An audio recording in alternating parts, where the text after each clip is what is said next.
السلام علیکم ورحمۃ اللہ وبرکاتہ۔ ساتھیو، استقبال ہے آپ کا ہمارے چینل دلی مرکز لائیو بیان میں۔ ساتھیو، یہ بیان چل رہا ہے مفتی یعقوب سلونی صاحب بیان فرما رہے ہیں مرکز نظام الدین بنگلے والی مسجد کے اندر۔ تو آئیے ساتھیو، ہم اور آپ مل کر سنتے ہیں اس بیان کو کہ مفتی یعقوب سلونی صاحب کیا فرما رہے ہیں اپنے اس بیان کے اندر۔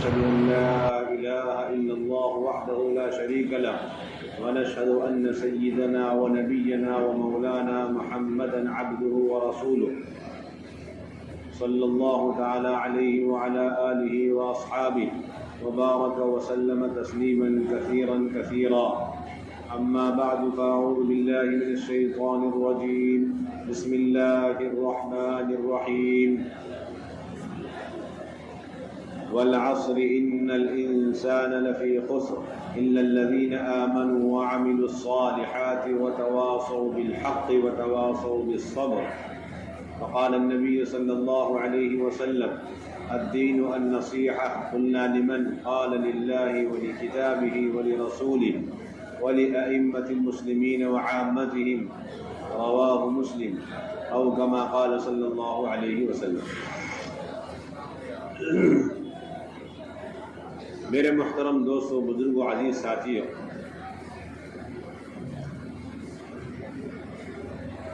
ہر انسان دنیا کے اندر ساری طاقتیں، ساری کوششیں اور ساری فکریں اس لیے لگاتا ہے تاکہ دنیا کی زندگی کامیاب والی اور دنیا کے اندر چین، سکون، راحت اور دنیا کی زندگی کے اندر ہر طرح کی پریشانیاں اور مصیبتوں سے نجات ملے۔ اسی کو ہر انسان کامیابی سمجھتا ہے، وقت کی حاجت اور وقت کی ضرورت پوری ہو جائے اور ہر قسم کے پریشانیوں سے نجات مل جائے۔ یہ انسان کی نظروں میں کامیابی کا خلاصہ ہے۔ اسی کامیابی کے حاصل کرنے میں آج ہر انسان لگا ہوا ہے۔ ہر دور میں، ہر زمانے میں انسانوں نے اپنی اس کامیابی کو حاصل کرنے کے لیے مختلف شکلیں اور راستے اختیار کیے۔ کسی نے تجارت اختیار کی، کسی نے ملازمت، کسی نے حکومت، کسی نے وزارت، کسی نے مال و دولت جمع کرنے کے اندر اپنی کامیابی تلاش کی۔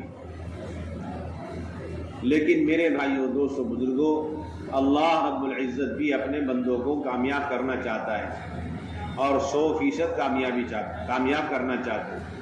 100% کے اندر دنیا کی کامیابی اور آخرت کی کامیابی ہے۔ 100% کامیابی کا مطلب ہر انسان اس دنیا کی مختصر سی زندگی میں بھی کامیابی حاصل کرے اور آخرت کی زندگی میں بھی یہ کامیاب ہو جائے اور دنیا میں بھی خسارے سے بچے اور آخرت کی زندگی میں بھی 100% خسارے سے بچ جائے۔ اللہ رب العزت اپنے ہر بندوں کے لیے ایسی کامل و مکمل کامیابی چاہتے ہیں، لیکن کامیابی کے طریقے اور کامیابی کے اسباب الگ الگ۔ انسانوں نے اپنے تجربوں سے اور اپنی رائے سے جو نقشے کامیابی کے اور جو راستے کامیابی کے اختیار کیے ہیں، اللہ رب العزت نے ان میں سے کسی بھی چیز کے اندر کامیابی کا وعدہ نہیں فرمایا، عزت کا وعدہ نہیں فرمایا، چین، سکون، راحت کا وعدہ نہیں فرمایا، اپنی غیبی مددیں اور نصرتوں کا وعدہ نہیں فرمایا، سربلندی کا وعدہ نہیں فرمایا، بلکہ انسانوں نے جتنے طریقے اختیار کیے اور کر رہے ہیں، ان تمام طریقوں کے اندر سراسر ناکامی ہی ناکامی ہے، ذلت ہی ذلت ہے۔ اللہ رب العزت نے اپنے بندوں کو کامیاب کرنے کے لیے جو طریقہ قیامت تک متعین فرمایا وہ ایمان اور اعمال والا، اطاعت والا، حکموں والا ہے۔ جو شخص جتنا اللہ کی اطاعت اور اللہ کے حکموں پر آتا چلا جائے گا اور اپنی خواہشات اور مرضی والی زندگی چھوڑتا چلا جائے گا، اللہ رب العزت ظاہر کے خلاف، شکلوں کے خلاف، نقشوں کے خلاف، اسباب کے خلاف محض اپنی قدرت کی بنیاد پر اسے کامیاب فرمائے گا۔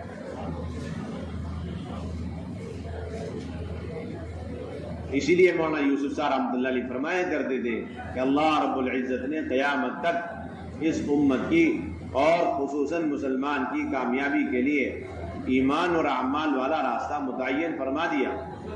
مسلمان صرف ایمان اور اعمال والے راستے سے ہی چمکے گا۔ اگر یہ مسلمان ایمان اور اعمال والا راستہ چھوڑ کر ملک اور مال والا راستہ اختیار کرے گا، اللہ رب العزت اپنی قدرت سے مسلمان کو ذلیل کر کے رہے گا۔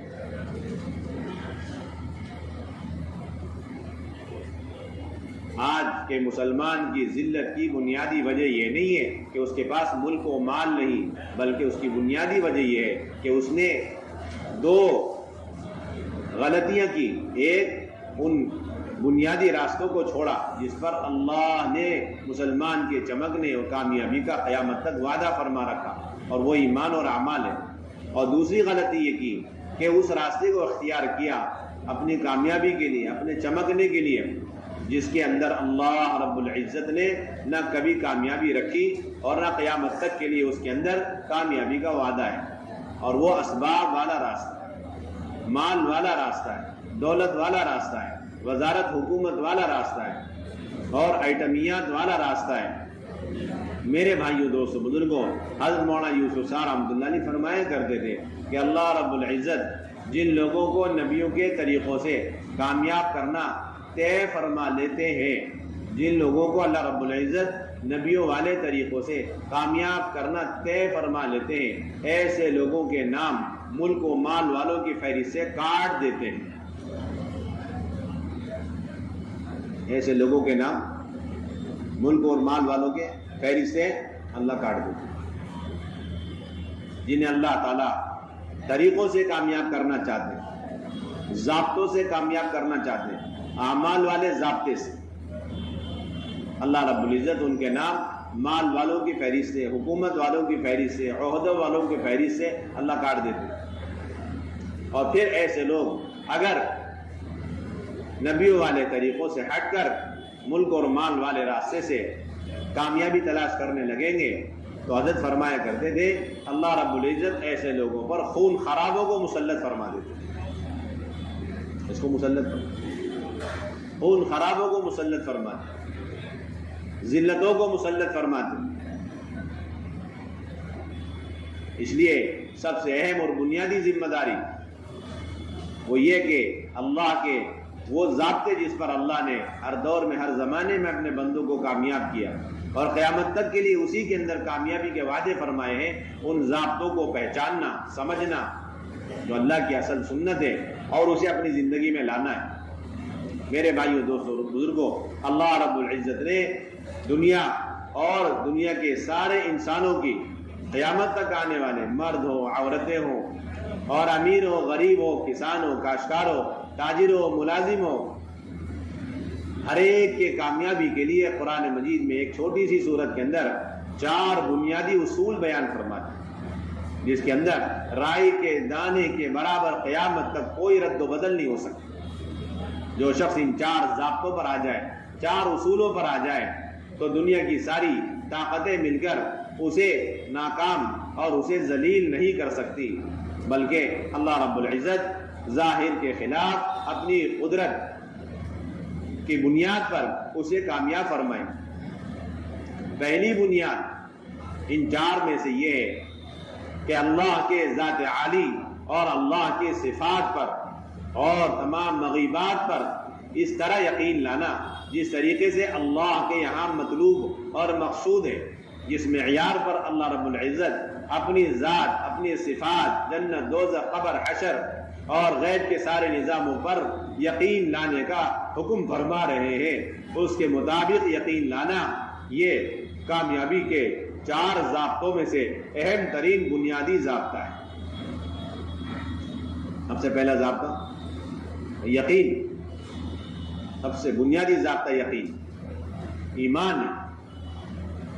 ایمان کس کو کہتے ہیں؟ حضرت مولانا یوسف صاحب رحمۃ اللہ علیہ فرمایا کرتے تھے کہ شکلوں سے آسمان، زمین، چاند، سورج، یہ بڑی بڑی شکلیں، نقشے جو نظر میں آنے والی ہوں یا نظر میں نہ آنے والی ہوں، نظر میں نہ آنے والی مخلوقات میں بڑی بڑی مخلوقات، فرشتوں کا نظام، جبرائیل، اسرافیل، عزرائیل، میکائیل، یہ بھی مخلوق ہے، نورانی مخلوق ہے لیکن مخلوق ہے، اور دنیا کے سارے نقشے یہ بھی مخلوق ہے. ان ساری مخلوقات کا انکار کرنا اور ان سب کے بنانے والے اللہ کا یقین دل کے اندر اتارنا، اور ان ساری مخلوقات سے جو کچھ ہوتا ہوا نظر آ رہا ہے ان کا انکار کرنا، جو کچھ جہاں سے ہوتا ہوا نظر آ رہا ہے کہ دل کی گہرائی سے اس بات کا یقین ہو کہ ان چیزوں سے وہ نہیں ہو رہا جو ہمیں نظر آ رہا ہے، بلکہ کرنے والی ذات اللہ کی. ان سارے نقشوں سے وہ ہوگا جو اللہ چاہ رہے ہیں اور اللہ چاہیں گے، اور ان نقشوں کے بغیر بھی وہی ہوگا جو اللہ چاہیں گے. ان سارے نقشوں کے بغیر بھی وہی ہوگا جو اللہ چاہیں گے. ان ساری بنی بنائی چیزوں کی حیثیت اللہ کے نظروں میں موسیٰ علیہ السلام کی لاٹھی سے بڑھ کر نہیں. جس طرح موسیٰ علیہ السلام کی لاٹھی اللہ کے حکموں کے تابع کہ جب اللہ نے چاہا آنے واحد میں اسے نقصان کی شکل میں، اژدہے کی شکل میں بدل دیا، اور جب اللہ نے چاہا تو اسے نفع کی شکل میں بدل دی. یہ دکھلانے کے لیے کہ کوئی انسان اس سے اپنا یقین نہ جوڑے کہ میں چاہوں تو اس سے نفع حاصل کر لوں، اور میں چاہوں اس کے ذریعے سے نقصانات سے اپنی حفاظت کر لوں، کہ نہیں، یہ لاٹھی جس طرح نفع نقصان پہنچانے میں محض اللہ کی مشیت، اللہ کی قدرت کے تابع ہیں. رائے کے دانے کے برابر لاٹھی والے کو نہ نفع پہنچا سکے اور نہ ہی اسے نقصان سے بچا سکے، اسی طرح دنیا کی ساری شکلیں، سارے نقشے، سارے اسباب، سارے آئٹمیات، ساری حکومتیں، وزارتیں اور نظر میں نہ آنے والی ساری مخلوقات، جس کے اندر اسرافیل، عزرائیل، میکائیل، جبرائیل جیسے بڑی بڑی مخلوقات ہیں، ان سب کی حیثیت اللہ کی نظروں میں لاٹھی سے بڑھ کر دی. اللہ ان سارے نقشوں سے جو چاہیں گے وہ ہوگا، نفع تو نفع، نقصان تو نقصان. یہ ہے کلمہ لا الہ الا اللہ کا خلاصہ. یہ بنی بنائی تمام چیزوں کا انکار کہ ان سے نہیں ہوتا، اور ان سے جو کچھ ہوتا ہوا نظر آتا ہے ان سے بھی کچھ نہیں ہوتا. پانی ایک شکل ہے، پانی کے ذریعے سے بے شمار چیزیں ہوتی بھی نظر آ رہی، کسی کی ہلاکت نظر آ رہی، کسی کی آبادی نظر آ رہی، کسی کی پیاس بجھتی ہوئی نظر آ رہی، کسی کی زندگی نظر آ رہی، کھیت تیار ہوتے ہوئے نظر آ رہے. یہ پانی کے ذریعے سے جو کچھ منافع اور فوائد انسان مشاہدہ کر رہا ہے اور اس کا یقین دل کے اندر اتار چکا ہے، میرے بھائیوں، دوستوں، بزرگوں، یہ پانی سے نہیں ہوا بلکہ اللہ کے حکم سے ہوا. اللہ تعالیٰ نے صاف طور پر فرمایا کہ ہم بادل سے پانی ہم اتارتے ہیں اور اتار کر کے باغات ہم نکالتے ہیں. دیکھنے میں لگ رہا ہے کہ بادل کے ذریعے سے پانی خود بخود اتر گیا اور اس کے ذریعے سے یہ باغات خود بخود تیار ہو گئے، یہ نہریں جاری ہو گئی اور یہ پھل میوے تیار ہو گئے. اللہ فرماتے کہ نہیں، جس طریقے سے یہ پانی اپنے وجود میں اور وجود میں آنے کے بعد اپنے بقا میں ہمارے حکم کے تابع، ہمارے مشیت کے تابع، اسی طریقے سے پانی کے ذریعے سے جتنی بھی چیزیں وجود میں آتی ہوئی نظر آ رہی ہیں وہ ساری چیزیں بھی ہمارے حکم کے تابع ہیں، اور اپنے باقی رہنے میں، اپنے نفع نقصان دینے میں ہمارے حکم کے تابع. کوئی بھی چیز دنیا اور آخرت کی، کوئی چیز، کوئی کائنات، کوئی مخلوق اللہ کی مشیت، اللہ کی قدرت، اللہ کی طاقت سے خارج اور باہر نہیں. کلمہ لا الہ الا اللہ کا اصل بنیادی مقصد یہی ہے. یہ 4 شرطوں میں سے سب سے بنیادی شرطیں انسانوں کی کامیابی کی. مولانا یوسف فرمایا کرتے تھے جس طریقے سے جسم کے اندر روح داخل ہے، جسم کے ہر حصے میں یہ روح سرایت کیے ہوئے، اسی طریقے سے کائنات کے ذرے ذرے کے اندر اللہ کی مشیت سرایت کیے ہوئے. کائنات کے ذرے ذرے کے اندر اللہ کی قدرت، اللہ کی مشیت وہ دخل.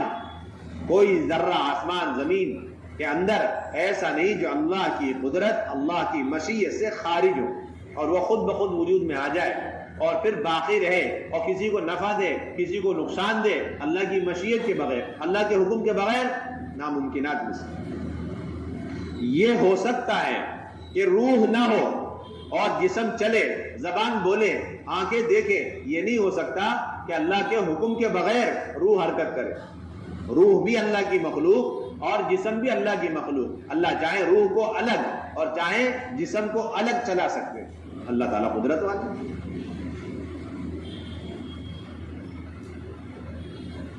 جسم روح کی محتاج ہے لیکن اللہ رب العزت اس جسم کو چلانے میں روح کے محتاج نہیں, زندگی دینے میں پانی کے محتاج نہیں.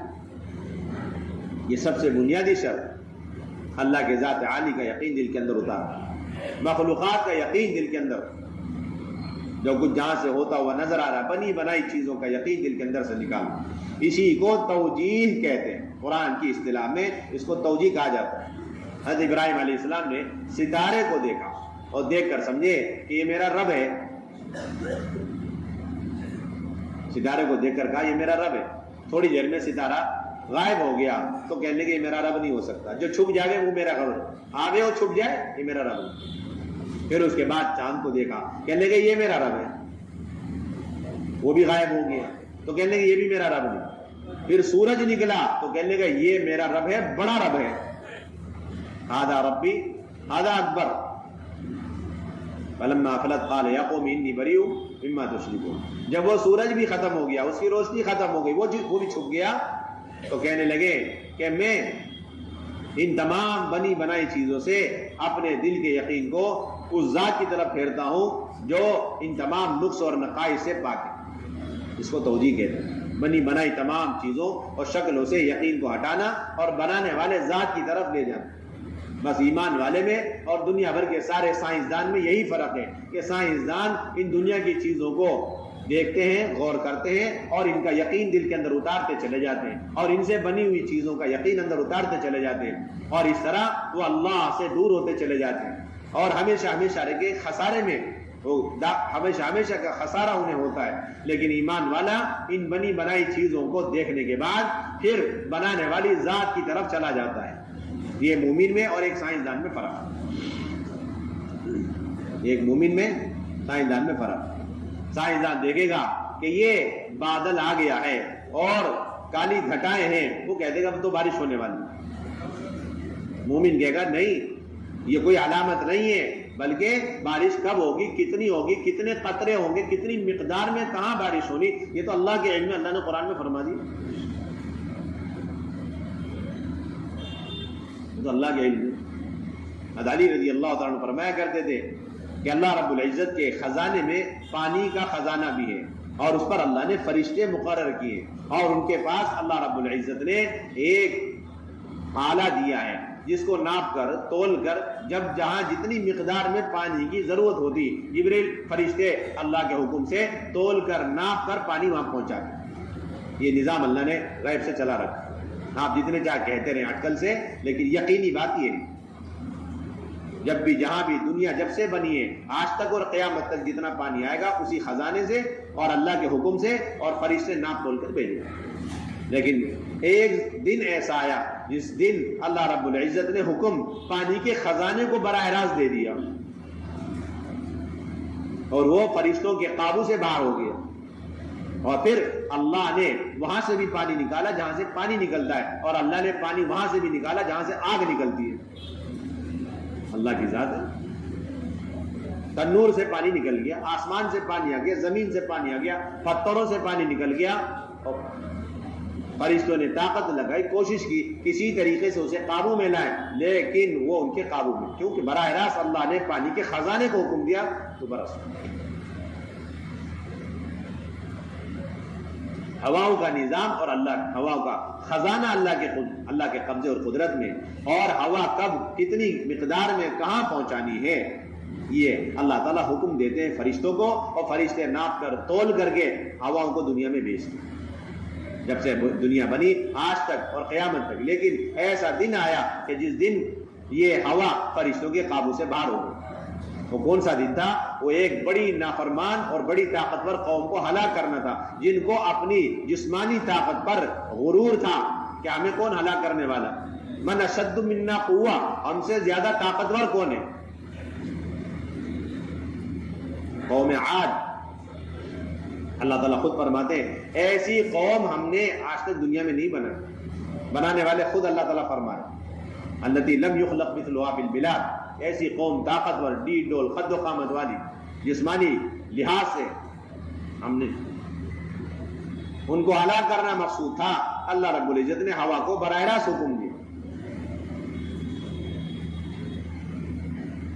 7 راتیں اور 8 دن، 7 رات اور 8 دن اللہ کے حکم سے فرشتوں سے قابو سے باہر ہو کر یہ ہوا ایسی چلی کہ اس پوری قوم کو تہس نہس کر کے رکھ دیا، پوری قوم کو اللہ نے ہلاک کر دیا۔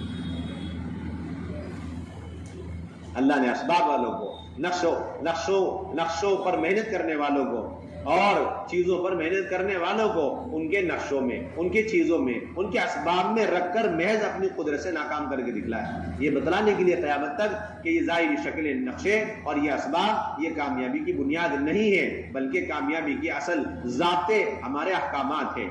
جو ان نقشوں میں رہ کر ہمارے ضابطوں کو توڑے گا، چھوڑے گا، ہم اپنی قدرت سے ناکام کریں گے، اور جو ان نقشوں کے بغیر ہماری احکامات پر چلے گا تو ہم ظاہری نقشوں کے خلاف اسے کامیاب کر کے دکھلائیں گے۔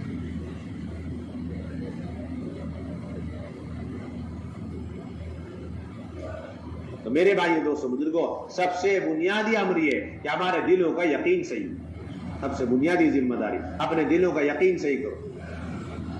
دلوں کے یقین صحیح کرنے کے لیے بنیادی راستہ کیا ہے؟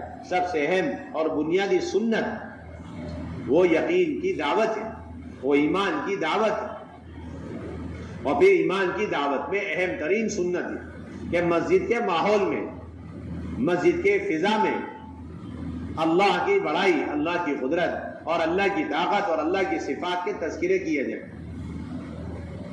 جناب رسول اللہ صلی اللہ علیہ وسلم کا معمول تھا زندگی بھر کا کہ آپ صلی اللہ علیہ وسلم حضرات صحابہ کو لے کر اللہ کی ذات، اللہ کی صفات، جنت کے، دوزخ کے، قبر کے، حشر کے تذکرے مسجد کے اندر مستقل فرمایا کرتے تھے۔ یہ سب سے اہم ترین سبب ہے اس یقین کو درست کرنے کا کہ امت مسجد میں ایمان اور یقین اور غلط یقین کو دل سے نکال کر صحیح یقین کو دل کی گہرائی میں اتارنے کے لیے حضور صلی اللہ علیہ وسلم کی سنت یقین کر کے مسجد میں جمع ہو، اور مسجد میں جمع ہونے کی، ایمانی حلقوں میں مجتمع ہونے کی پوری امت کو دعوت دو۔ آپ صلی اللہ علیہ وسلم مسجد میں تشریف فرمائے، 7 حضرات ایک قبیلے کے آئے، آپ نے ان سے پوچھا کہ تم لوگ کون ہو؟ انہوں نے عرض کیا ہم مومن ہیں۔ کیا عرض کیا؟ آج کل کا مسلمان سے پوچھا جائے وہ کہتا ہے میں ڈاکٹر ہوں، انجینئر ہوں۔ تو قرن اول میں ایک نیا سا مسلمان بھی آتا، سب سے پہلے کہتا میں مومن ہوں۔ اتنا بڑا فرق، کیونکہ ایمان کی محنت چھوٹ گئی، ایمان کی دعوت ختم ہو گئی، چیزوں اور اسباب کی محنت زیادہ ہے، اس لیے اپنی نسبت ایمان اعمال سے زیادہ چیزوں سے کرتے ہوئے اسے فخر محسوس ہوتا ہے۔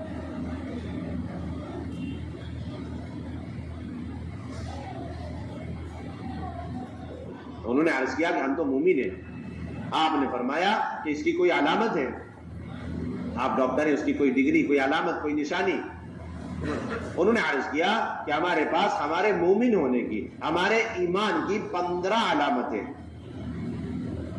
15 علامت، 5 وہ ہیں جس کا آپ نے براہ راست ہمیں حکم دیا ہے، 5 وہ علامتیں جس کا آپ کے قاصدوں نے ہمیں حکم دیا، 5 وہ ہیں جو ہم نے زمانے جاہلیت میں اختیار کر لیے اور جس پر آج تک ہم برقرار ہیں۔ آپ نے فرمایا وہ 5 صفتیں ایمان کی کیا ہے جس کا میں نے تمہیں براہ راست حکم دیا؟ انہوں نے عرض کیا ایک یہ کہ ہم اللہ کی ذات پر ایمان لائیں، پہلی صفت اللہ کی ذات پر ایمان لائیں، اور دوسری صفت یہ کہ ہم رسولوں پر ایمان لائیں۔ رسولوں پر ایمان لانے کا خلاصہ کیا ہے؟ رسولوں پر ایمان لانے کا خلاصہ، سید الانبیاء صلی اللہ علیہ وسلم پر ایمان لانے کا خلاصہ یہ ہے کہ جب سے دنیا بنی آج تک اور قیامت تک جتنے بھی زندگی گزارنے کے طور طریقے انسانوں نے، عقل مندوں نے ایجاد کر کے امت کے سامنے رکھے، انسانیت کے سامنے رکھے، ان میں سے کسی بھی طور طریقے کے اندر کامیابی نہیں ہے، بلکہ محض جناب رسول اللہ صلی اللہ علیہ وسلم کے طریقے کے اندر کامیابی، رواجی طریقوں کے اندر کامیابی نہیں بلکہ سنت طریقوں کے اندر کامیابی ہے۔ اس کے اندر کامیابی، سنت طریقوں کے اندر کامیابی۔ مولانا یوسف رحمۃ اللہ علیہ فرمایا کرتے تھے کہ رواج میں رواج کی ظلمتیں ہیں، جو جتنا رواج پر چلے گا اتنا وہ ظلمتوں کے اندر داخل ہوتا چلے، اس کی زندگی میں، اس کے دل دماغ میں، اس کی آنکھوں میں ظلمتیں ہی ظلمتیں اترتی چلی جائے گی۔ اس لیے فرماتے تھے کہ رواجی طریقوں کو نفرت کے ساتھ چھوڑو۔ اس زمانے میں جس نے جو طریقے بتا دیے زندگی گزارنے کے، نہیں، قیامت تک کے لیے مسلمانوں کی زندگی گزارنے کے طریقے جناب رسول اللہ صلی اللہ علیہ وسلم نے سکھلا دیے۔ کھانے پینے کی سنتیں قیامت تک متعین ہیں، جتنے چاہے بہترین طریقے کھانے پینے کے آ جائیں، اس کے اندر نحوست ہی نحوست ہے، نور اور برکت صرف اور صرف جناب رسول اللہ صلی اللہ علیہ وسلم کے سنت طریقے کے اندر۔ اس بات کا یقین دل کی مولانا یوسف رحمۃ اللہ علیہ یہاں تک فرمایا کرتے تھے کہ دنیا بھر کی جتنی بہترین سواریاں آج وجود میں آ چکی اور قیامت تک آنے والی ہیں، ان ساری سواریوں میں وہ برکت اور وہ نور نہیں جو اونٹ کی سواری میں ہے۔ کیوں کہ اونٹ کی سواری حضور صلی اللہ علیہ وسلم کی اصل سنت ہے۔ مسلمان کو چاہیے کہ حضور والی سنت سواری کے نہ ملنے پر دل کی گہرائیوں سے حسرت کرتے ہوئے اور آج کی سواریوں کو انتہائی مجبوری میں نفرت کے ساتھ استعمال کرے گا تو اس کا ایمان کسی درجے میں باقی رہے گا۔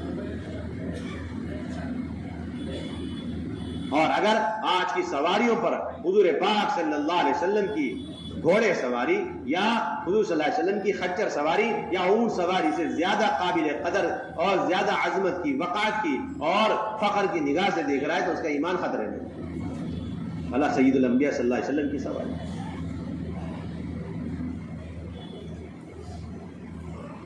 پوری دنیا اور دنیا کے اندر کی چیزیں مل کر اس کپڑے کے ٹکڑے کی قیمت کے برابر نہیں جو کپڑے کا ٹکڑا آپ صلی اللہ علیہ وسلم نے تیل میں بھگو کر اپنے سر میں باندھا۔ کیوں؟ اس کپڑے کی نسبت اللہ کے نبی صلی اللہ علیہ وسلم کی جسم مبارک کے ساتھ۔ ساری دنیا کی چیزیں مل کر کے اس جوتی کی قیمت ادا نہیں کر سکتی جو جوتی اللہ کے نبی صلی اللہ علیہ وسلم کے تلوے سے ایک لمحے کے لیے ٹچ کر گئی، کیونکہ حضور صلی اللہ علیہ وسلم کی ذات اقدس سے اس کو نسبت حاصل۔ فرمایا کرتے ہم نے تو سب کچھ پہچانا، اللہ معاف فرمائے اپنے نبی کو نہیں پہچانا۔ اتنی طاقت اللہ کے نبی صلی اللہ علیہ وسلم فرماتے تھے، جب نسبت کی وجہ سے ان چیزوں کے اندر اتنی قدر و قیمت تو خود حضور صلی اللہ علیہ وسلم کے کسی جسم مبارک کے کسی ذرے اور کسی جو ہے حصے کی کیا قدر و قیمت ہوگی، ایک مبارک بال کی کیا قدر و قیمت ہوگی، ایک ناخن کی کیا قدر و قیمت ہوگی، ایک انگلی کی کتنی طاقت ہوگی۔ تو کفار نے تو درخواست کی تھی، رات کا وقت تھا، 14ویں رات کی چاند، 14ویں رات چاندنا نظر آ رہا، انہوں نے کہا کہ آج تو امتحان لینا ہی لینا ہے محمد صلی اللہ علیہ وسلم کا، آج تو فیصلہ ہونا ہے۔ انہوں نے کہا اے محمد صلی اللہ علیہ وسلم، اب ہم نے پکے دل سے ارادہ کر لیا ہے کہ انشاءاللہ ہم مسلمان ہو جائیں گے، ہم ایمان لے آئیں گے، آپ کی باتوں کو مان لیں گے، بس ایک درخواست آپ پوری کر دیجیے۔ تو کیا؟ یہ جو چاند نظر آ رہا ہے اس کے 2 ٹکڑے کر کے دکھلا دیجیے، بس ہم اپنی آنکھوں سے دیکھ لیں اللہ کے حکم سے۔ جناب رسول اللہ صلی اللہ علیہ وسلم نے اپنے صرف ہاتھ کے ایک انگلی، شہادت کی انگلی سے اس چاند کی طرف اشارہ کیا، اس کے 2 ٹکڑے ہوئے۔ روایت میں آتا ہے کہ ایک حصہ ایک پہاڑ پر نظر آ رہا تھا، دوسرا حصہ دوسرے پہاڑ پر نظر آ رہا تھا، اور بہت دیر تک کفار دیکھتے رہ گئے، یہ کیا ہوا؟ آنکھیں مل مل کے دیکھ رہے ہیں کہ حقیقت ہے یا کچھ اور تو نہیں۔ اس کے بعد اللہ کے حکم سے وہ دونوں ٹکڑے مل گئے۔ آپ نے فرمایا اب شرط پوری کرو، کہ نہیں وہ تو ٹھیک ہے لیکن تھوڑی سی اور تحقیق کر لیں کہ یہ سچا تھا کہ کچھ اور تھا، کہیں جادو تو نہیں کر دیا تھا آپ نے ہمارے اوپر۔ اس لیے کہتے ہیں کہ ایمان والوں کے ایمان میں معجزہ اضافے کا ذریعہ بنتا ہے، اور شک و شبے کرنے والوں کے شک و شبے میں یہ معجزات نبیوں کے اضافہ کرتے چلے جاتے ہیں۔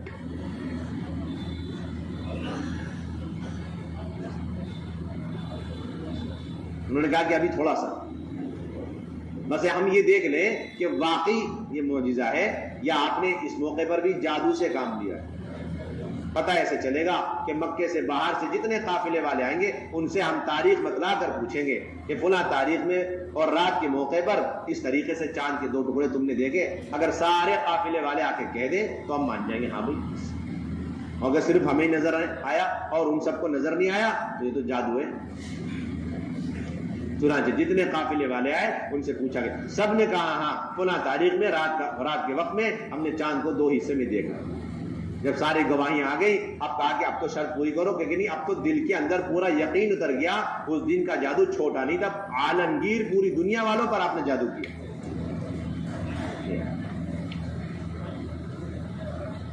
یہ ہے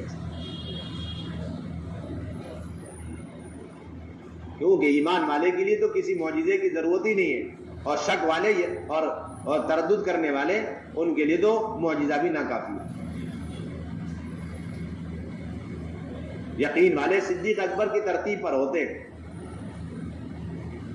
کس ترتیب پر؟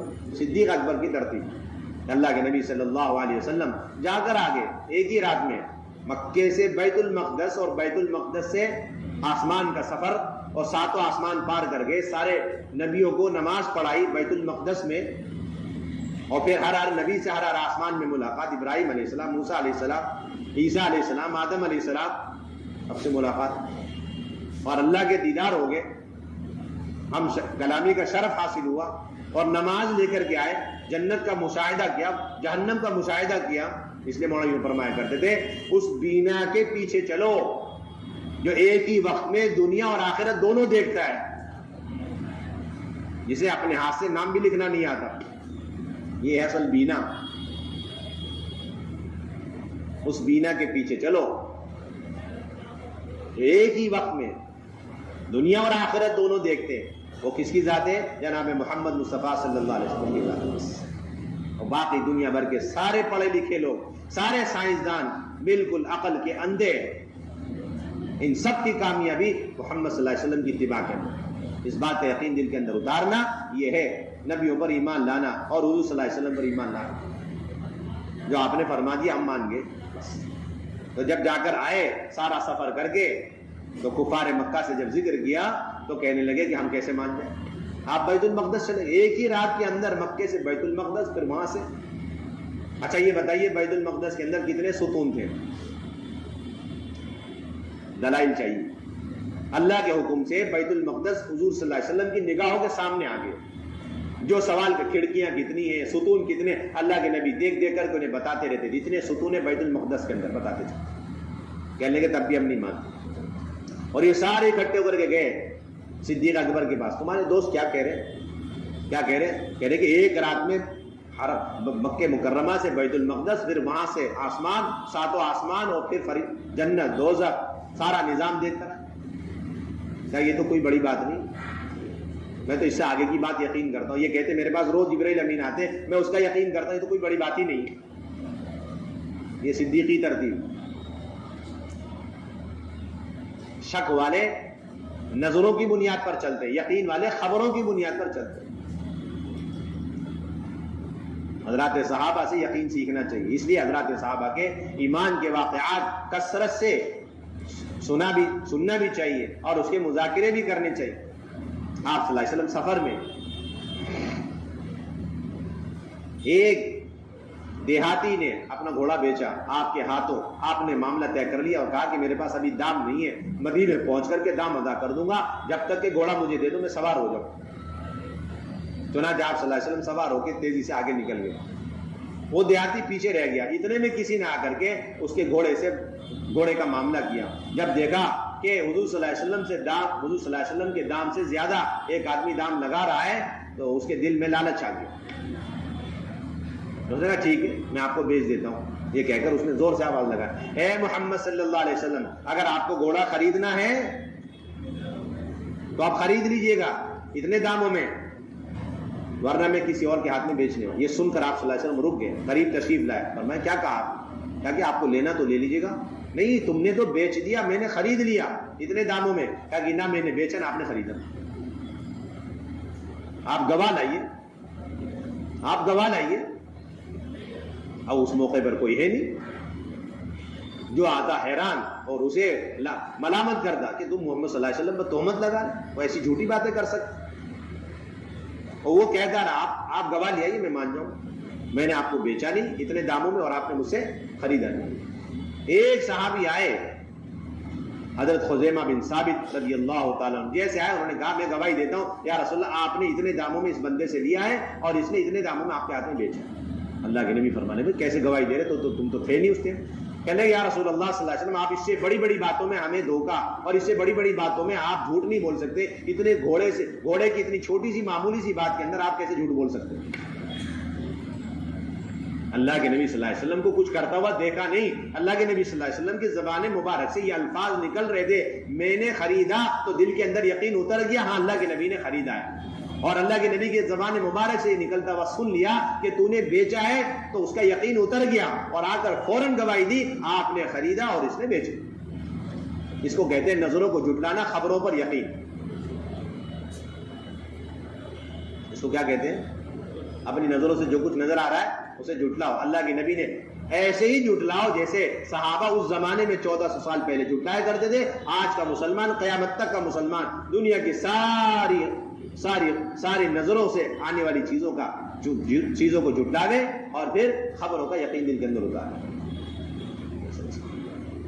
یہ اصل ایمان، نظر اور خبر کا تقابل اور مقابلہ ہر وقت رہے گا۔ دنیا کی مادی چیزیں اور نقشے اور اسباب تمہارے سامنے آئیں گے، اور ایک طرف اللہ رسول کا فرمان ہوگا۔ اس وقت ایمان اور یقین کا امتحان ہوگا۔ یہ سب سے بنیادی چیز کہ مسجد کے ماحول میں ایمان کے تذکرے۔ تو انہوں نے کہا کہ ہم اللہ پر اور اللہ کے رسولوں پر ایمان، فرشتوں پر ایمان لاتے، تقدیر پر ایمان لاتے، اس پر تقدیر پر، آسمانی کتابوں پر ایمان لاتے۔ کس پر ایمان لاتے؟ آسمانی کتابوں پر ایمان۔ کیا مطلب آسمانی کتابوں پر ایمان لانا؟ کیا مطلب؟ قرآن پر ایمان لانے کا مطلب کیا ہے؟ قرآن پر ایمان لانے کا مطلب یہ ہے کہ قرآن کے اندر اللہ رب العزت نے جو باتیں فرمائی ہیں وہ برحق ہیں، اور جو حلال باتیں ارشاد فرمائی ہیں اس کا یقین کر کے اسے اختیار کرنا، اور جتنی باتیں حرام فرمائی ہیں اس کا یقین کر کے اس سے بچنا۔ کیوں؟ ایک مسلمان کی کامیابی کے لیے قرآن کے حلال کو حلال یقین کر کے اس پر عمل کرنے اور حرام کو حرام یقین کر کے اس سے بچنے سے بڑھ کر مسلمان کی دنیا اور آخرت میں کامیابی کا کوئی بڑا سبب ہی نہیں ہے۔ اس بات کی گواہی دشمن بھی دیا کرتے تھے۔ کون دیا کرتے تھے؟ دشمن بھی دیا کرتے تھے کہ مسلمان جب تک قرآن کے حلال یقین کر کے عمل کرتا رہے گا اور قرآن کے اندر موجود حرام کو حرام یقین کر کے اس سے بچتا رہے گا، اس وقت تک کوئی طاقت انہیں مغلوب اور کوئی طاقت انہیں شکست نہیں دے سکتی۔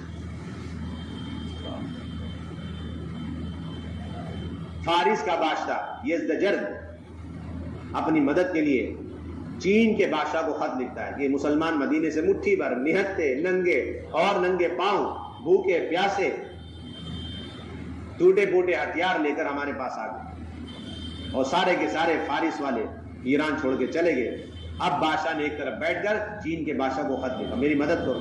تو چین کے بادشاہ نے کہا تم تعداد میں زیادہ، مسلمان تعداد میں کم، تمہارے پاس ہتھیار، ان کے پاس کچھ بھی نہیں، تمہارے پاس عمدہ سواریاں، ان کے پاس کچھ بھی نہیں، پھر کیا بات ہے؟ وہ غالب آتے جا رہے، یہاں تک کہ تمہیں تمہارے ملک سے نکال دیا اور تم مغلوب ہو گئے۔ میرے خیال میں ان کے پاس کوئی ایسی اچھی خوبی ہے جو تمہارے اندر نہیں، اور تمہارے اندر کوئی ایسی خرابی ہے جو مسلمانوں میں نہیں۔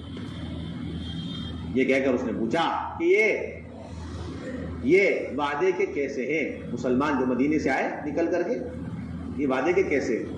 مطلب کیسی بات اس نے پوچھی چین کے بادشاہ نے؟ چین کے بادشاہ نے فارس کے بادشاہ کے قاصد سے پوچھا، یہ بھی غیر وہ بھی غیر۔ تحقیقات چل رہی، عملی زندگی کی تحقیقات چل رہی کہ ان کی عملی زندگی میں احکامات اور اس کے اندر اخلاق اور اس کے اندر وعدے۔ انہوں نے کہا کہ نہیں، وعدے کے پکے، وعدہ خلافی نہیں کرتے۔ اچھا، اپنے امیر کی اطاعت میں کیسے؟ کہ اپنی امیر کی اطاعت میں ایسی قوم میں نے آج تک نہیں دیکھی، ایسی اطاعت کرتے ہیں اپنے امیر، جیسا جس طرح بتا دیا اسے 100% مانتے، سب سے زیادہ اپنے امیر کی اطاعت کرنے والے قوم۔ میدان میں اترتے کیا کرتے بتائیں؟ میدان میں اترتے سب سے پہلے دعوت دیتے ہیں، اگر نہ مانو تو پھر جزیے کی بات کرتے ہیں، پھر نہ مانو تو پھر سامنے مقابلہ کرنے کے لیے میدان میں اتر جاتے، اور جب تک مقصد پورا نہیں ہوتا اس وقت تک واپس نہ ہوتے، چاہے شہید ہو جاوے یا پھر کامیابی ملے۔ پھر اس نے پوچھا یہ بتاؤ ان کے حلال چیزیں کیا ہیں، حرام چیزیں کیا ہیں؟ اس نے بتایا کہ ان کے حلال چیزیں اتنی ہیں، حرام چیزیں اتنی ہیں۔ اس نے کہا یہ ایسا تو نہیں ہے کہ یہ مسلمان مدینے سے آنے والے حلال کو حرام اور حرام کو حلال؟ لیکن نہیں، یہ بات ہرگز نہیں ہے۔ جو حلال ہے حلال، اس کا یقین اور اس کا عمل اور حرام حرام، اور اس کا یقین اور اس پر عمل۔ یہ سنتے ہی چین کے بادشاہ نے کہا کہ جب تک مسلمانوں کے اندر یہ صفت باقی رہے گی اس وقت تک یہ کبھی ہلاک نہ خود ہوں گے اور نہ کوئی ان کو ہلاک کر سکتا۔ انہیں کوئی طاقت ہلاک نہیں کر سکتی، کوئی طاقت انہیں زیر نہیں کر سکتی، کوئی طاقت انہیں مغلوب نہیں کر سکتی۔ اس کے بعد سواریاں پوچھی، اس کے بعد کپڑے پوچھے، سب چیزیں پوچھی۔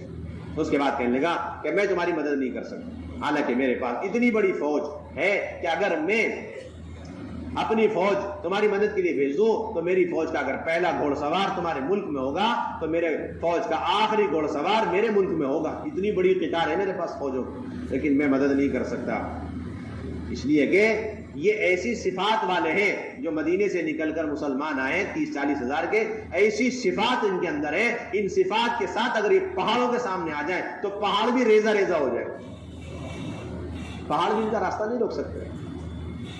ان کے اندر بڑی طاقت ہے، ان کے اپنے اندر کی طاقت۔ اس لیے بڑی عجیب بات حضرت مولانا یوسف نے فرمایا کرتے تھے کہ آسمان، زمین، چاند، سورج، یہ جتنی ظاہر کی شکلیں ہیں ان کے اندر بھی طاقت ہے، اور حضرت انسان کے اندر بھی اللہ نے ایک طاقت رکھی، لیکن حضرت انسان اور اس کے آنکھ کی طاقت، اس کے کان کی طاقت، اور اس کے بولنے کی طاقت، اس کے پکڑنے چلنے کی طاقت، اور اس کے جسم کے اندر جتنی طاقتیں، ان ساری طاقتوں کے مقابلے میں ساری کائنات کی طاقت ذرے کے برابر اور سمندر کے سامنے خطرے کے برابر بھی نہیں، بے حیثیت ہے۔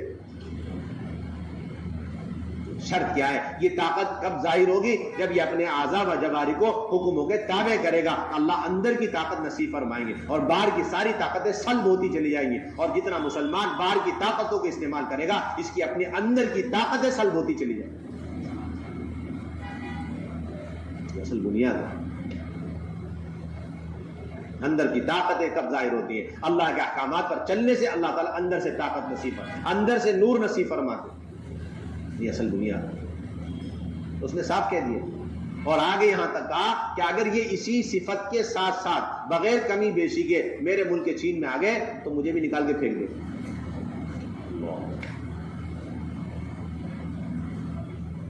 اور کہنے لگے بس میری ایک چھوٹی سی رائے، انہیں چھیڑو مت اور ان کے ساتھ صلح صفائی کر لو، بس اسی میں عافیت ہے۔ تمہارے پاس تو آج تک ایسا ہتھیار ہی نہیں آیا تو انہیں ختم کر دیں۔ ان کے اپنے اندر کی طاقت، ایمان، اعمال، وعدے پر جمنا، اور پھر حلال کو حلال یقین کر کے اس پر عمل، اور حرام کو حرام یقین کر کے اس پر عمل، اور پھر اس کی دعوت لے کر ملکوں میں جانا، ایسی طاقت ہے، اس کا کوئی توڑ نہیں۔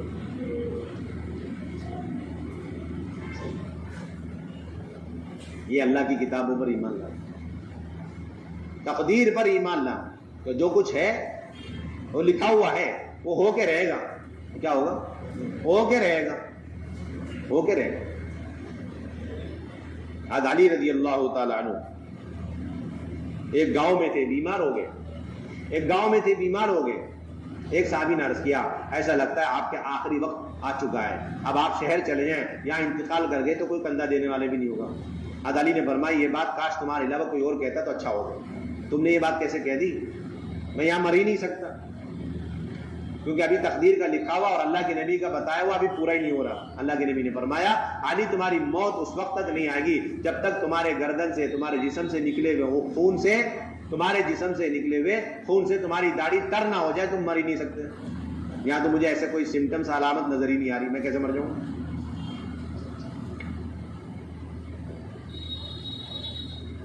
یہ تھے صاحب، کوفہ جانے لگے، جب سواری پہ سوار ہوئے ایک صحابی نے آ کے کہا امیر المومنین آپ کوفہ نہ جائیں، مجھے ایسا محسوس ہو رہا ہے جیسے کوئی تلوار آ کے آپ کی گردن کاٹ رہی۔ کہنے لگے اچھا، یہ تو میں 30 سال پہلے حضور سے سن چکا ہوں، اس لیے تو جا رہا ہوں کوفہ۔ وہاں پہنچ گئے، مجلس لگی ہوئی ہے، حضرت علی رضی اللہ تعالیٰ عنہ کا قاتل مجلس میں بیٹھا ہوا، ایک نمبر کا فدا حضرت علی پر، جان نچھاور کرنے والا۔ اسے کہنے لگے دیری کس بات کی ہے، جلدی قتل کر دے۔ کہنے لگا امیر المومنین میں آپ کو کیسے قتل کر دوں گا؟ کہ نہیں تو ہی قتل کرے۔ نہیں ایسا ہو ہی نہیں سکتا۔ پھر اپنے ساتھیوں سے کہا یہی وہ شخص ہے جو مجھے قتل کرے گا۔ تو ساتھیوں نے کہا آپ اشارہ کر دیتے ہم نمٹا دیتے۔ کہنے لگے پھر مجھے کون قتل کرتا؟ علی رضی اللہ تعالیٰ عنہ جا رہے، دو آدمی نے آ کر کے کہہ دیا کہ ہمارے آپس میں کچھ مسئلہ ہے، اس کا فیصلہ سنا دیے۔ علی رضی اللہ تعالیٰ عنہ ان دونوں کو لے کر کے ایک پرانی دیوار کی جڑ میں بیٹھ گئے, فیصلہ سنانے لگے. ایک صاحب گزرتے گزرتے کہنے لگا امیر المومنین آپ وہاں سے ہٹ جائیں, کہیں ایسا نہ ہو یہ دیوار آپ پر گر جائے. کہنے لگے جاؤ جاؤ اپنا کام کرو, جب تک اللہ کی طرف سے لکھا ہوا فیصلہ اور تقدیر کا وقت نہ ہو جائے اس وقت کچھ نہیں ہو سکتا. چنانچہ فیصلہ سنایا, جب وہاں سے اٹھے تو دیوار گری.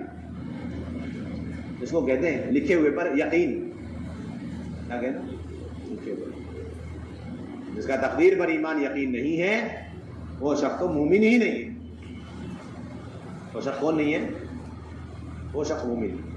پوری دنیا کے برابر سونے چاندی اللہ کے راستے میں صدقہ کر لے, وہ قابل قبول نہیں جب تک اللہ کی تقدیر پر یقین.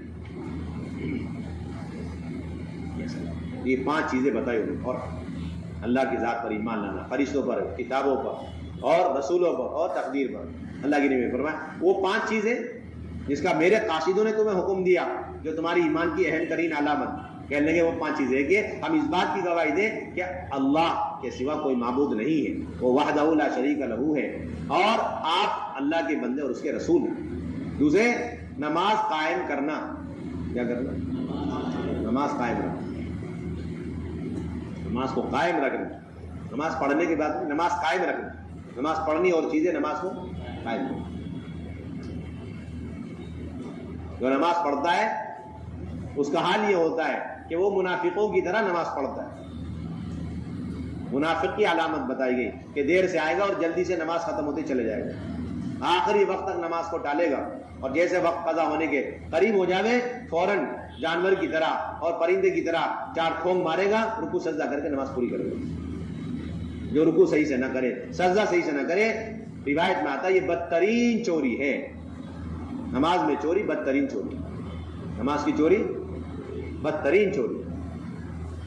بعض لوگ نماز ایسے پڑھیں گے, روایت میں آتا ہے کہ ان کو نماز کا 10واں حصہ, بعض کو 9واں, بعض کو 6واں, بعض کو 5واں, بعض کو آدھا, اور بعض کو کچھ نہیں ملے گا, بلکہ نماز بددعا دیتی ہوئی جاتی ہے. نماز کیا کرتی جاتی ہے؟ بددعا دیتی جاتی. دوسری بات بتائی. تیسری بات یہ بتائی کہ ہم رمضان کے روزے رکھیں. چوتھے, زکوٰۃ ادا کریں. کیا کریں؟ زکوٰۃ ادا کریں. زکوٰۃ ادا کرنا. آج مسلمان زکوٰۃ کو اس طرح بوجھ سمجھتا ہے جس طریقے سے کوئی مالی تاوان ہو. بس جب سے مسلمانوں نے زکوٰۃ کی ادائیگی کو بوجھ سمجھا, تبھی سے یہ سارے طریقے ان کے اوپر لاگو ہو گئے مال کو حاصل کرنے کے.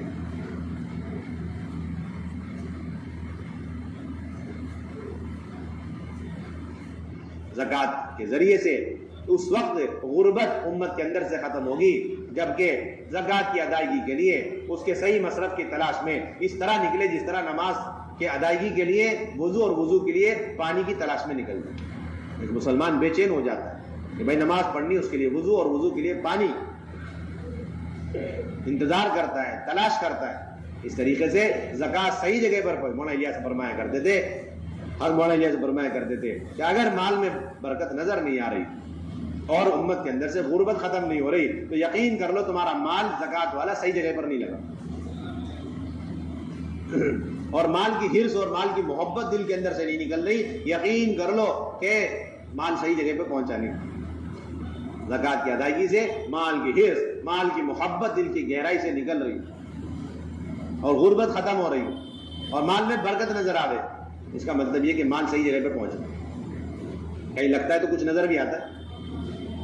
زکوٰۃ صحیح جگہ لگے تو یہ 4 فائدے ہو جاتے ہیں. ایک, مال کی محبت اور اس کو جمع کرنے اور اسے خوب کمانے کی حرص ختم ہو جائے. اور دوسرے, آ بھی جائے مال زیادہ تو اس پر روتا ہے, افسوس کرتا ہے. اور تیسرے, غربت ختم ہو جائے. کیا ختم ہو جائے؟ غربت. اور مال میں برکت نظر آئے. یہ انہوں نے تیسری, رمضان کے روزے اور بیت اللہ کا حج کرنا, یہ 5 باتیں. اللہ کے نبی سے فرمایا کہ اچھا وہ 5 صفت ایمان کی کون سی ہے جو تم نے زمانے جاہلیت میں اختیار کر لی؟ انہوں نے کہا ایک یہ کہ اللہ کی طرف سے ہمیں ملنے والی نعمتوں پر ہم اللہ کا شکر ادا کرتے ہیں. جو بھی نعمت مل جائے, جو نعمت مل جائے اس پر اللہ کا شکر ادا کرتے ہیں. اور جو مصیبتیں آتی ہیں اس پر ہم صبر کرتے ہیں. جو مصیبت آتی ہے اس پر صبر کرتے ہیں, چاہے مصیبت کہیں سے بھی آ جائے. صبر مسلمان کے لیے سب سے بڑی ڈھال دنیا میں بھی اور آخرت میں. صبر کے بغیر صبر کے بغیر اور تقوی کے بغیر مسلمان پریشانیوں سے دنیا اور آخرت میں نجات حاصل نہیں کر سکتا. کوئی شخص محسن ہو نہیں سکتا جب تک اس کی زندگی میں صبر اور تقوی نہ ہو. انہ من یتق ویصبر فإن اللہ لا یضیع اجر المحسنین. ایک چور ہے، وہ چور ہے اور اس پہ ڈنڈے پڑ رہے ہیں اور وہ بددعائیں دے رہا ہے، صبر کر رہا ہے، ڈنڈے کھا کر اور صبر کر رہا ہے اور بددعائیں کر رہا ہے. ان کی بددعاؤں کو کوئی اثر نہیں. کیوں؟ اس لیے کہ اس کے پاس صبر تو ہے لیکن تقوی نہیں. کیا نہیں ہے جی؟ تقوی نہیں. سارے چور مل کر کے بددعا کرے پولیس والوں کو، اثر نہیں، کیونکہ صبر تو کر رہے ہیں ان کے ڈنڈوں پر لیکن تقوی نہیں. اندر سے دل کی گہرائی سے توبہ ہی نہیں کر رہے. ایسے تقوی. اور پھر صبر ایک ہے صبر جمیل کہ جو تکلیف آ گئی اسے برداشت کر لیے، اور ایک ہے حجر جمیل. صبر جمیل، حجر جمیل یعنی جن لوگوں نے اذیتیں دی، تکلیفیں پہنچائی، اللہ تعالیٰ نے فرمایا فاصبر علی ما یقولون واہجرہم حجرا جمیلا. نبی جی جتنی باتیں کفار آپ کو سنا رہے، اذیتیں دے رہے، تہمتیں لگا رہے، الزامات لگا رہے، آپ اس پر صبر فرمائیے اور اچھی طریقے سے قطع تعلق قائم کیجیے. اس کا کیا مطلب ہے؟ یہ نہیں کہ اس نے ظلم کیا اب ہم اس سے بات چیت نہیں کریں گے، اس سے علیحدہ ہو جائیں گے، کہ نہیں، یہ مطلب نہیں ہے. اس کا مطلب یہ ہے کہ اذیت دینے والے، تکلیفیں پہنچانے والے اور نقصانات دینے والے لوگوں کے، ظالم جیسے ظالموں کے بارے میں دل کے اندر جو انتقام کا جذبہ اور ولولہ پیدا ہو رہا ہے اسے ختم کر دو. یہ مطلب دل کے اندر ظالموں کے خاطر انتقام کا جذبہ یا ان کی ہلاکت کے لیے بددعائیں نہیں ہونی چاہیے. یہ ہے حجر جمیل. تو انہوں نے دوسری صفت یہ بتائی، ایمان کے لیے بنیادی دوسری صفت، ایمان کی علامت ہے کہ شکر ادا کرنا اور صبر.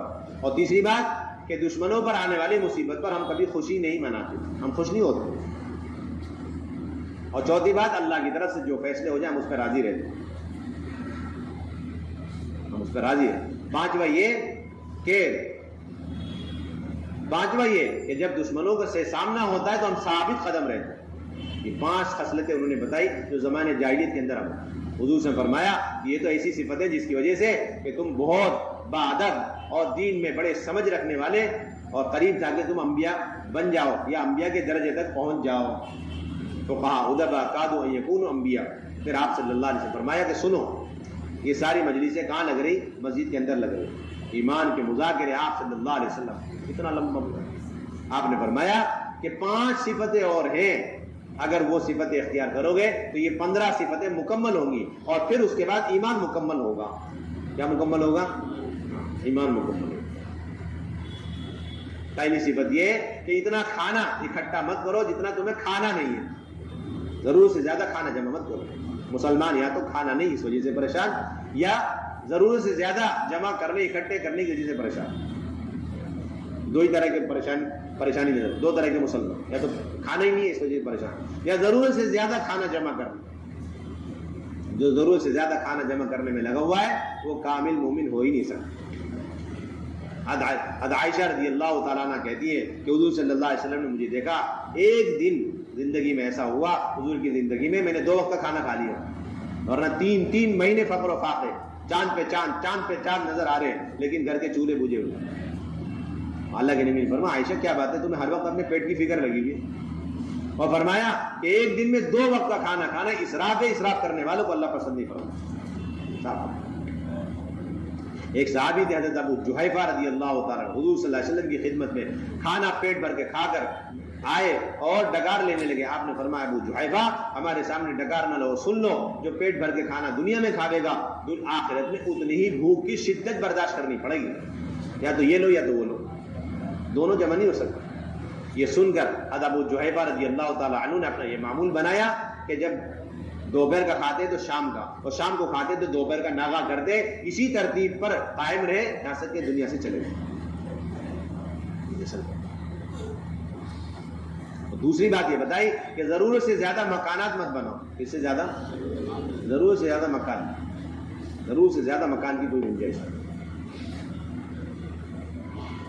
تیسری بات فرمائی کہ دنیا کی ان نعمتوں اور چیزوں میں ایک دوسرے سے آگے بڑھنے اور حرص کرنے کی کوشش نہ کرو، تنافس اختیار مت کرو، اسے چھوڑ کے تمہیں آج نہیں تو کل جانا. چوتھا یہ بتایا اللہ کی، اس اللہ سے ڈرو جس کے سامنے تمہیں پیش ہونا.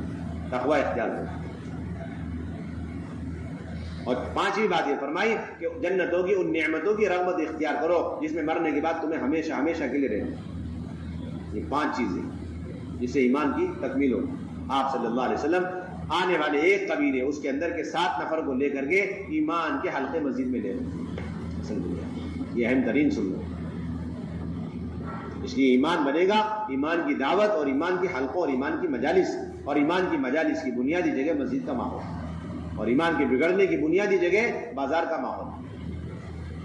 اور دوسری صفت کہ جب ایمان بنتا ہے تو ایمان اور یقین کے بقدر ظاہری اعضاء و جوارح اللہ کے حکموں پر آتے چلے جاتے ہیں. اس لیے دوسری انسانوں کی دنیا اور آخرت کی کامیابی اور دنیا اور آخرت کے حسرت سے بچنے کے لیے دوسری صفت اللہ نے جو بتائی, دوسرا ضابطہ, وہ یہ کہ ایمان جو دل کے اندر اتر چکا ہے, جس ذات عالی کا یقین دل کے اندر اتار چکے, اس ذات عالی کے یقین اندر اترا نہیں اترا ظاہر کے اعتبار سے پابند ہو کے دکھلا.